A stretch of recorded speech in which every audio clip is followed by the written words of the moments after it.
Canada যাওয়ার পরে আমাদের থাকা খাওয়া বাবদ কেমন খরচ হতে পারে। তো আসলে দেখেন কানাডাতে 10টা প্রভিন্স আছে, তো প্রভিন্স ভেদে খরচের তারতম্য হয় এবং আপনি যে সিটিতে থাকবেন ওই সিটির উপরও নির্ভর করে। তারপর আপনার লাইফস্টাইলটাও আছেই। তারপরেও আমরা যদি অন অ্যান অ্যাভারেজ বলি, একটা ফিমেল স্টুডেন্টের ক্ষেত্রে ধরেন যদি আপনি সিঙ্গেল রুমে থাকেন, যদি আপনি টরন্টো সিটিতে না থাকেন, আপনি নর্মাল সিটিতে থাকেন, তাহলে অ্যারাউন্ড $700-750 হলে হয়ে যায়, মানে ক্যানাডিয়ান ক্যাট। আর হচ্ছে আপনার খাওয়া খরচ কত হয়, আপনি ধরেন $250 it's more than enough I think. আপনি $250 হলে আপনার ভালোভাবে চলে যাবে।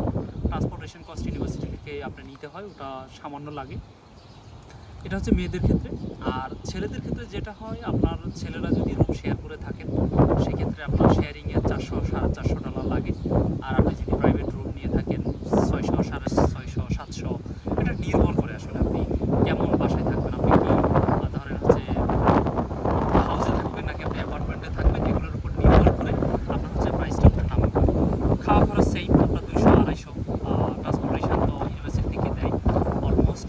তারপর আপনার পকেট খরচ, সেটা আপনি 2000-ও করতে পারেন, 1000-ও করতে পারেন, 500 করতে পারেন, হোয়াট এভার, এটা নির্ভর করে।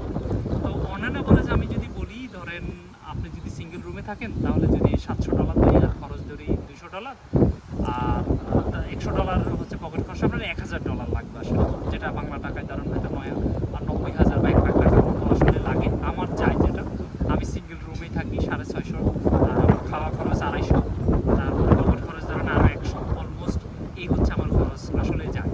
তো বিষয়টা হচ্ছে বাকিটা আপনার নির্ভর করবে আপনি কত টাকা পকেট খরচ করছেন। তবে হাউস রেন্টগুলো লিটারালি 600-650 আপনি সিঙ্গেল রুম পাবেন, আরও বেটার গেলে 700-750। তো এই হচ্ছে ক্যানাডার লিভিং কস্ট। আহামরি কিন্তু লিভিং কস্ট ক্যানাডাতে লাগে না। আপনি যদি পার্ট টাইম জব করেন, পার্ট টাইম জব করলে আপনি প্রায় অলমোস্ট $1600 মতো পাবেন, যেখানে আপনার লিভিং কস্ট দিয়েও আপনার সব খরচ মিলিয়েও মানে আপনি $500-600 আপনি অনায়াসে সেভ করতে পারবেন। তবে সেটা টিউশন ফি কাভার করে না। টিউশন ফি কানাডাতে বর্তমানে কেউ জব করে কাভার করতে পারে আমি কাউকে দেখি নাই, আনলেস যদি সে কোনো ইউনিভার্সিটিতে মানে প্রোগ্রাম বাদ দিয়ে যদি সে কলেজে না যায়, সে যদি অবৈধভাবে কাজ না করে। কারণ স্টুডেন্টদের আপনারা জানেন 24 আওয়ার্স ইন আ উইক হচ্ছে তার থাকে, আপনার হচ্ছে ভ্যালিডিটি থাকে কাজ করার জন্য। তো এই ছিল আমার আজকের ভিডিও। আমি ধাপে ধাপে ভিডিওগুলো